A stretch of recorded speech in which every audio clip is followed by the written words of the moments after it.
अगर आप अपने पिता को 10,000 रुपये महीना देते भी हैं तो किसी अनजान व्यक्ति को नहीं दे रहे हैं। ये वही व्यक्ति है जिसने आपको ना सिर्फ पैदा किया, आपकी हर खुशी के लिए अपना जीवन न्यौछावर कर दिया। ये आजकल व्हाट्सएप के ऊपर बड़ा आता है कि माता के त्याग के बारे में बहुत बात होती है, पिता के बारे में कोई बात नहीं करता है। आजकल सुन आता है मेंटेनेंस का है। बेटा 90 साल के पिता को बेटे को 10,000 रुपये पर मंथ मेंटेनेंस देने का आदेश हुआ है। बहस करना नहीं चाहते। आपके हिसाब से पिताजी जो 90 वर्षीय बुजुर्ग है उनको पैसा दे नहीं रहा है, और जब हम बहस के लिए कहते हैं तो यहाँ से खिसक जाए। जिसने जिंदगी भर कमा के बेटे को खिलाया बड़ा किया और बेटा आज छोड़ दे और फिर बहस करने की भी कहा जाए तो खिसक जाए। हम तो आपसे कह रहे हैं 90 वर्षीय पिता जिसको 10,000 रुपये पर मंथ मेंटेनेंस देने का आदेश हुआ है और आपके हिसाब से एक भी पैसा आज तक दिया नहीं गया है, क्या ये उचित है? क्या कि अगर केस ना बढ़े तो कोर्ट से भाग जाओ और कोर्ट डिसमिशन डिफॉल्ट कर दे तो हंगामा मचा दो? है बस इतना बता दो, आप कहोगे उचित है तो फिर जो भी एडवर्स ऑर्डर करना आप ही के केस में करूंगा, इस केस में नहीं करूंगा।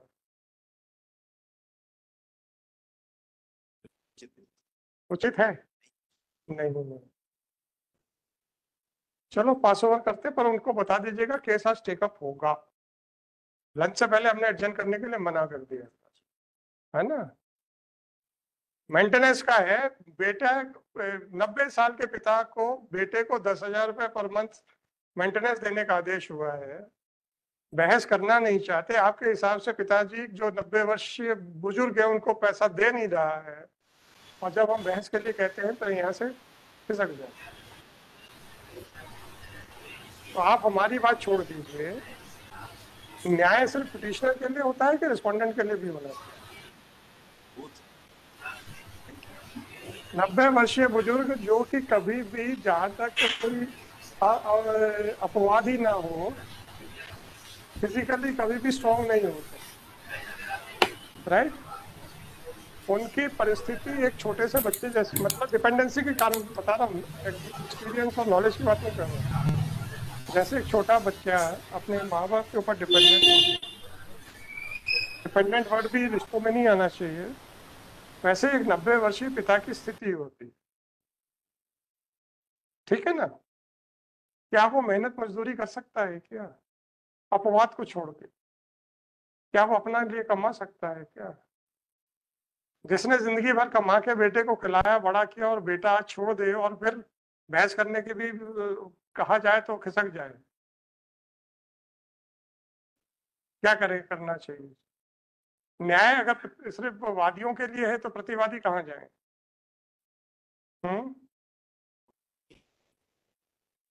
हम तो आपसे कह रहे हैं 90 वर्षीय पिता जिसको 10,000 रुपये पर मंथ मेंटेनेंस देने का आदेश हुआ है और आपके हिसाब से एक भी पैसा आज तक दिया नहीं गया है। ठीक है, उसने पता नहीं कैसे आपको जो भी आपने फीस ली होगी उसका अरेंजमेंट किया होगा, पर हम बहस ना सुने। से बता दीजिए आज बहस होगी, नहीं तो आज फिर जो होना हो जाएगा। 4 बजे मैं लूंगा फीस को। नामदेव जी आ गए।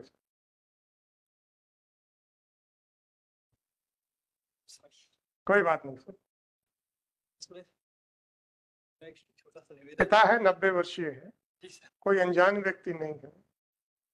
आपका अधिकार है, कर्तव्य है, इसके ऊपर कोई बात नहीं करेंगे। अगर आप अपने पिता को 10,000 रुपये महीना देते भी हैं तो किसी अनजान व्यक्ति को नहीं दे रहे हैं। ये वही व्यक्ति है जिसने आपको ना सिर्फ पैदा किया, आपकी हर खुशी के लिए अपना जीवन न्यौछावर कर दिया, है ना। ये आजकल व्हाट्सएप के ऊपर बड़ा आता है कि माता के त्याग के बारे में बहुत बात होती है, पिता के बारे में कोई बात नहीं करता है। आजकल सुन आता है। मेरा कोई कुछ नहीं कहना उसके ऊपर, व्हाट्सएप के ऊपर जो व्यूज है सब है। लेकिन वो दिन रात मेहनत करके बाहर अफसरों की, कनिष्ठों की डांट डपट, डांट खा के मेहनत करके कमा के लाता है आप लोगों को उस पैसे से जो कि उसने अपनी मेहनत से कमाए थे। आप लोगों के ऊपर खर्च करता है, और आप लोग कहते हैं कि जब पैदा किया है तो जिम्मेदारी भी तुम्हारी है। पिता धूप में जलता है, माता चूल्हे में जलती है, जब जाके संतान पलती है। हाँ वही है। जिम्मेदारी पिता की जिम्मेदारी है कि पैदा किया है तो उसको पैरों पे खड़ा करे। बिल्कुल अब आपके दूसरे भाई भी हो सकते हैं। जी है। हम फिर खो खो का खेल क्यों खेलते हैं कि पिताजी को फेंक के छोटे भाई की तरह, छोटा मझले भाई की तरह और मझला बड़े भाई की तरह। पिताजी बस एक फुटबॉल बन जाते हैं जो ठोकर खाते रहते हैं हर एक से। उसमें से किसी एक बच्चे को तो खड़े होना चाहिए। कोई फर्क नहीं पड़ता भैया, तेरे को नहीं पालना है, तेरे को सपोर्ट नहीं करना है, कोई बात नहीं। हम पिताजी को पालने के लिए, पूरा सपोर्ट करने के लिए, उन्हें आंखों में बैठाने के लिए तैयार है। उसमें कोई दो मत नहीं है। हमें अवसर मिले, हमने तो 97 का एप्लीकेशन लगाया सर वहाँ। क्या अब देखिए, आप कहते हैं हमारे घर में रहेंगे तब तो है ना, ठीक है। पिताजी नहीं आना चाहते, कोई बात। आप कहेंगे कि सर छोटे भाई के बरगलाने के ऊपर ऐसा है वैसा है, कोई बात नहीं। एक गाना है ना, या गीता सार क्या कहती है, कर्म किए जा फल की इच्छा मत करे इंसान। गाना भी बना हुआ है। हम इफ्स एंड बट्स अपनी जिम्मेदारी भी क्यों लगाते हैं? ये पूरे अध्यात्म या मोरालिटी का प्रश्न है, लीगल नहीं है। लीगल अभी हमने आपसे सुनना शुरू नहीं किया है।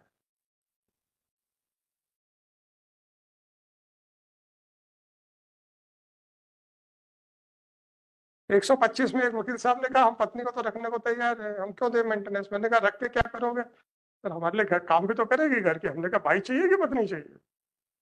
पिताजी 90 साल में तो वो फिजिकली भी कुछ नहीं कर सकते, है ना। ठीक है, वो नहीं आना चाहते। यही शब्द को आकर स्वयं कह दें, हमें भी तसल्ली हो जाएगी। हम कई प्रयास कर चुके हैं कि पिताजी से मिलने के लिए, लेकिन पिताजी से मुलाकात। गवाही पे तो आए होंगे सर, हमें गवाही का तो पता ही नहीं चला। हमें एक्सपर्ट कर दिया। हमारे जो चाचा, आप जब नोटिस मिला था, कुछ भी नहीं मिला सर।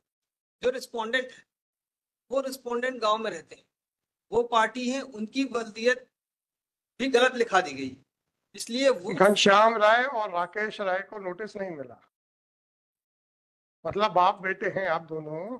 घनश्याम जो है पिताजी है, राकेश आपके बेटे हैं। तो रिस्पोंडेंट नंबर 3 जो है वो नंबर 1 के पिताजी है और नंबर 2 के दादाजी है। आपने कहाँ लिखा, आपने कहाँ ग्राउंड लिया कि आपको नोटिस नहीं मिल रहा है? एक निवेदन सर, P1 देखे सर, उसमें पार्ट गलत। आपकी पिटीशन में कहाँ लिखा है कि आपको नोटिस नहीं मिल रहा?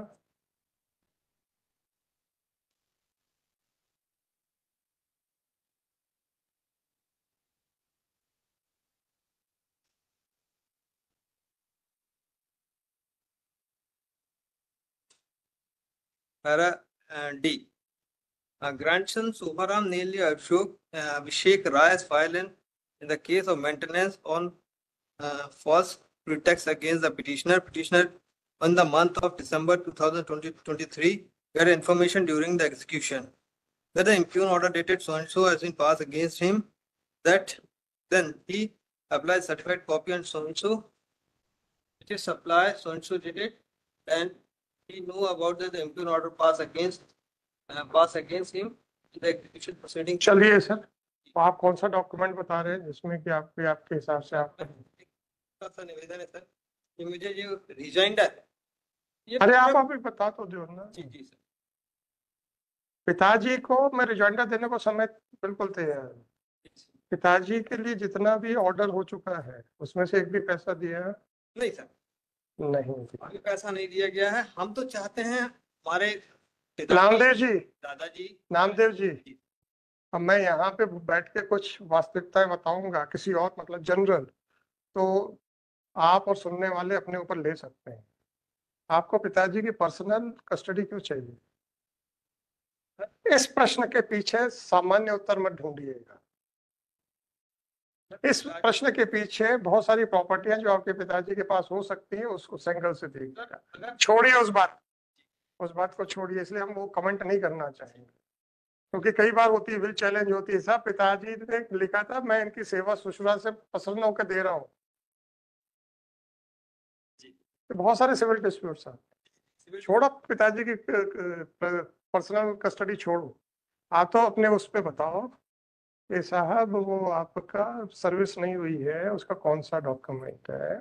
सर यही है कि ये हमें एग्जीक्यूशन के थ्रू फुटवार ने लाके दी। अरे मेरे भाई सर्टिफिकेट कॉपी निकाली होगी ना आपने वहां की प्रोसीडिंग्स की। सर हमें ऑल ऑर्डर शीट्स,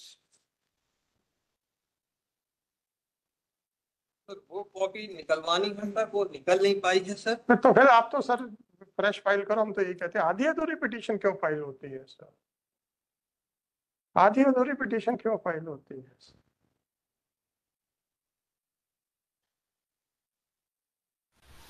और तो और आपके जो कृत्य हैं, ये क्या है? अच्छा ऐसा भी है, जरा आपके यहाँ से कुछ हॉर्न की आवाज आ रही है। दिलीप पांडे जी जरा डिस्कनेक्ट कीजिए, जरा दिलीप पांडे जी डिस्कनेक्ट कर सकते हो तो कर दो for the time being. Pandey ji mic बंद कीजिए आप। अब आप पेज नंबर 24 के पेज 50 सेकंड पैराग्राफ पे, एक मिनट पांडे जी आता हूँ, सेकंड पैराग्राफ पे है। इसी प्रकरण में आरोपी अभिषेक राय द्वारा आज अपने पिता महेश राय के साथ उपस्थित होकर न्यायालय के साथ अभद्रता और न्यायालय में जोर जोर से चिल्लाना। ये अभिषेक राय और वो कौन है भाई? ये रिस्पॉन्ड नंबर 4 है सर। पांडे जी ये क्या तमाशा है? He has not been implicated as party in this petition. कोई बात नहीं, If my lord, अभिषेक राय तो पार्टी है कि नहीं इस पिटीशन में? नहीं इस petition में नहीं, my lord, if एक सेकंड, अभी शांति रखो ना यार। ये अभिषेक राय कौन है? grandson, शोभा राम जी का ग्रैंडसन है। my lord, come to page 8 of my additional reply. They have filed habeas corpus before honorable division bench. Hmm. And division bench has also observed, my lord, all these facts they have raised before the division. And that habeas corpus has been dismissed, holding that it appears that just to avoid payment of maintenance amount as directed by the collector, this petition has been filed in the nature of, that is, my lord, at page 10 of my additional reply. 9867 IE number, my lord, on 15/7/24 I have filed. This is the order passed in the petition which they have filed in the nature of habeas corpus. When it was filed, sir? Page 10, my lord, 24 का है ना? para 4, page 10. Namdev ji अब इससे कैसे बचोगे आप? ये सब की फैमिली मैटर है, जिसमें आपको जो भी रेंज करना है आप उस रेट पे। मेंटेनेंस के लिए जो डिवीजन बेंच का ऑब्जर्वेशन, इससे कैसे बचोगे? ये सिर्फ हमने ये कि हमारे ग्रांट कैसे, अभी आपने कहा था ना हमें मिलने तो दो, यूज कराने के लिए। अब इस ऑर्डर से कैसे बचोगे? अब आप डिवीजन बेंच के ऑर्डर को किसी दूसरी प्रोसीडिंग्स में ले जाके चैलेंज कर पाओगे? ये प्रश्न है। मैं आज अगर ये लिखूं कि इनको मिलने दिया जाए तब तक मेंटेनेंस अमाउंट रोका जाता है, तो क्या ये डिवीजन बेंच का जस्ट कॉन्ट्रेरी नहीं हो जाएगा? तो मैं आपकी कस्टडी नॉन कस्टडी के ऊपर तो बात ही नहीं कर सकता। सिर्फ हमारा ग्रीवेंस इतना था कि हमारी 97 की एप्लीकेशन में हमने कभी मुलाकात नहीं हुई, दादाजी कभी कोई बात नहीं ना, चाहते थे कि हमारे ग्रैंडफादर कोर्ट आए, हम तो मुलाकात करें साहब, वो कैसे हैं क्या है, कोर्ट का बार बार। अरे मेरे भाई कोई बात नहीं, जिंदा तो है ना। हमें तो भी जानकारी नहीं है ना, हमें बात फोन पे होती है, बात ना मुलाकात होने देती है। मैं अब उसके ऊपर बात नहीं कर पाऊंगा ना, आप भी मेरी मजबूरी समझते। और पूरा मामला सर ये अभिषेक राय जो ग्रैंडसन, मेरे भाई सब कुछ ठीक है, जब तक पिताजी जिंदा हैं तब तक ही तो मेंटेनेंस देना है जी। अब पिताजी को फुटबॉल मत बनाओ भाई, सर कि बड़ा भाई देखेगा कि छोटा देखेगा कि मजला देखेगा। अभी फादर ने सर ये तहसीलदार नरसिंहपुर में लगा 178 के एप्लीकेशन लगाई, इसमें हमें छोड़ दी। और तो मैंने मुझे शक था। देखिए, अरे देखो भाई, जो चीज मैं स्पष्ट नहीं बोल रहा था, आ गई ना सामने। सर ये थोड़ा ओपन पेज है सामने ऊपर से- क्या देखना है? दोनों दोनों भाई साहब, ये आपके सबमिशन का रियल कॉज समझ में आ गया था मेरे को। यही प्रॉपर्टी विवाद है। नामदेव जी, अब आप ये बताइए कि ये बात को स्पष्टता बोलने के बजाय हमने एग्जांपल दे के बोला था ना कि इसके आशय यही दिख रहा है, जी जी सर। पिताजी एक बार सामने आ जाए सारी प्रॉपर्टी हम दबोचेंगे। हद हो गई यार। और पिताजी भी हमारी बुआ के साथ रह रहे हैं, मतलब अपनी बेटी के साथ, और अभिषेक उनका बेटा है। कुछ भी हो, बेटी का अधिकार नहीं है, हाँ सर। है ना? अब आप ये देखिए नामदेव जी, लिफाफा देख के उसका मजमून समझने की कला है हमें कि नहीं? हमने आपको रियल कॉज बता दिया था इशारों इशारों में, क्योंकि अगर बाई चांस वो मेरा ओपिनियन गलत होता तो हम किसी के ऊपर आक्षेप कैसे लगा सकते हैं, इसलिए हमने उसको जनरल और इशारों में बात की थी। इसमें रियलिटी वही है। रियलिटी यही है सर। हाँ, तो इसमें भी आप छोड़ो, तहसीलदार के यहाँ जाके आपत्ति लगा दो। नहीं लगा दिया ना? बहस कर आया हूँ, वहाँ का भी निर्णय आने वाला सर। वो अगर काफी निकल जाती तो मैं सब कुछ पे। दे दो, मेरे को दे दो, मैं अभी अभी निपटा लेता हूँ इसको। अच्छा, अब आप कब दोगे पैसे ये बताओ। और सर एक चीज और, जो इसमें फिंगरप्रिंट्स अंगूठे का निशान लगा है, उसको अगर देखें सर, और दो पन्ने पलटेंगे सर, ऑर्डर शीट उसमें अगर अंगूठे का फिंगरप्रिंट देखें, दोनों ही डिफरेंट। नामदेव जी, मेरे जजमेंट ये पे नहीं है कि कोर्ट को कभी भी सेक्शन 73 एविडेंस एक्ट का पावर एक्सरसाइज नहीं करना चाहिए। एक्सपर्ट है उसके सर। नहीं, क्यों बता रहा हूँ। एक्सपर्ट जब करेगा तो आपको क्रॉस एग्जामिन करने का मौका मिलेगा। हमने जजमेंट में लिख दिया आपको क्रॉस एग्जामिन करने का मौका नहीं है, वो भी तब जब हम स्पेशलिस्ट नहीं है। इसमें तो मेरा एक फिंगरप्रिंट्स के हम स्पेशलिस्ट हैं क्या सर? नहीं है ना। हम कैसे कह दें सर, छोटा अंगूठा लगा दे दो, ये एप्लीकेशन में उनको छोटा अंगूठा दिख रहा है, और सर ये ऑर्डर शीट्स में मेरे भाई, now the bag, the cat has come out of the bag. Okay, that the entire dispute is with regard to the property, and that is why you want that your father should stay with you. Now the cat has come out of the bag. So your request that your father is not residing with you, therefore you will not pay, that is mala fide. आपके भी intentions कुछ और है। पिता की संपत्ति को हड़पने के सब भाई बहनों के या एक आदमी के या जो भी हो, हड़पने के लिए सब तैयार हैं। उनको जिंदा रखने के लिए 2 जून की रोटी देने को कोई तैयार नहीं। जिसने कमाया, अपना खून पसीना बहा के जिसने संपत्ति बनाई, उसकी कोई कीमत नहीं है, उसकी संपत्ति की कीमत रह गई है। मैं तो इसमें एक निवेदन करूंगा सर, अगर इसको रिमांड बैक कर दिया जाए, मैं भी सुनने का अवसर मिले, तो आपने कोई डॉक्यूमेंट लगाया ही नहीं है क्या? उसमें लिख रहा है हमें तो नामदेव जी, एग्जीक्यूशन के समय हमें नामदेव जी, अगर एग्जीक्यूशन पे आपको पता चला है, क्या आप सर्टिफाइड कॉपी नहीं निकाल सकते थे? सर निकाली सर। हाँ, दो ना। अरे उसकी फैमिली रिपोर्ट की, प्रोसेस सर्वर की निकालने के लिए सब कुछ बोला। नामदेव जी, आप तहसीलदार क्या हुआ है, एसडीओ क्या हुआ है, कलेक्टर क्या हुआ है, कमिश्नर क्या भी हुआ है, इसका मतलब आपके पास केस बहुत समय से है, और आप ये सलाह ना दें ये मैं मान नहीं सकता। और आपकी सलाह पे भी पक्षकार ने अमल नहीं किया तो पक्षकार जाने हम क्या करें। क्या हो गया जी पाराशर जी? Of the impugn order, it is specifically mentioned that the notices were issued via registered post, but he has not received that notice, and in that it is written is clearly that लेने से इनकार किया टीप के साथ। He is saying that he has not received the notice, but in ठीक है, ऐसा है पाराशर जी, एक सलाह दूं, जब कोर्ट पक्ष में बोल रही हो ना तो उसको छेड़ना नहीं चाहिए। सॉरी, अगर हमने प्रश्न पूछ लिए, जवाब एक का भी नहीं है आपके पास। इसी पैराग्राफ के 4 के बारे में प्रश्न पूछ लिए, एक भी प्रश्न का जवाब नहीं है आपके पास, मैं गारंटी दे रहा हूँ। पूछूं? बोला मैं भी पूछ लेता हूँ, मुझे क्या कोई।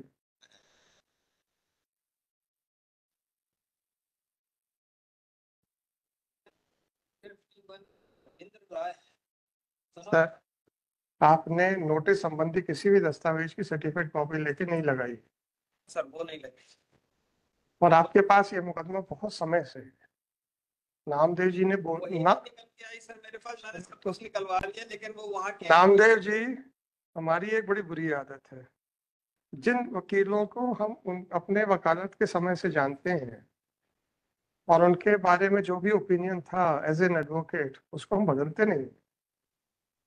तो आप अपने आप को जो भी सर्टिफिकेट दे दो कि साहब हमसे गलती हो गई, हम उसको मानेंगे नहीं।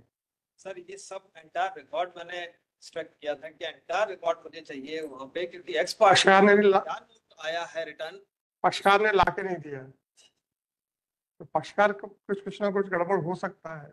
सर उसमें डायरेक्ट मेरी वहाँ भोपाल के वकील साहब से बात हुई थी। प्रॉब्लम ये है नामदेव जी, ये सिस्टम के अंदर जो दूसरा सिस्टम काम करता है, तो वो पक्षकार को बहस करने वाले वकील से सीधा मिलने नहीं देता।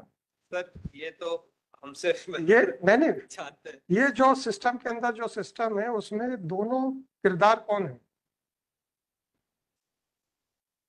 तो उसके उसका मेरे ऊपर क्यों जिम्मेदारी डाल रहे? सर आपको तो सब पता है।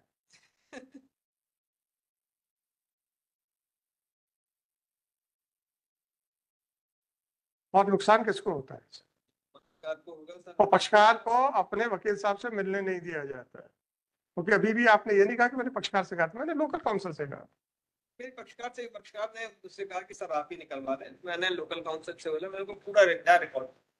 अब वही चीज छूट गई जिस पर एक्सपर्टी हुआ, कि क्या रिटर्न नोट करके गया है, वही चीज छूटी। और इसमें सर जो ऑर्डर देखे सर रविंद्र राय, उसने भी वल्दियत गलत लिखी कि रविंद्र राय सन ऑफ शोभाराम राय, तो ये हाथ खड़े कर देते हैं कि मेरे वल्दियत नहीं है, मैं गलत हूँ इसमें, इसलिए वो रिटर्न कर देते हैं नोटिस। और हम रहते हैं गांव में, तो हमें इन्फॉर्मेशन कोई नहीं। हमें जब फुटवार ढूंढते हुए आया कि भैया ये वारंट है आपके, तब हमें जानकारी हुई, वो मैंने पैरा में कोटेड किया। चलो मैं देख, इसलिए मेरा एक छोटा सा निवेदन था, या तो सर मुझे नहीं आपका डॉक्यूमेंट्स ले लेना, हमने हम रेफर कर देंगे ना, उसमें क्या प्रॉब्लम।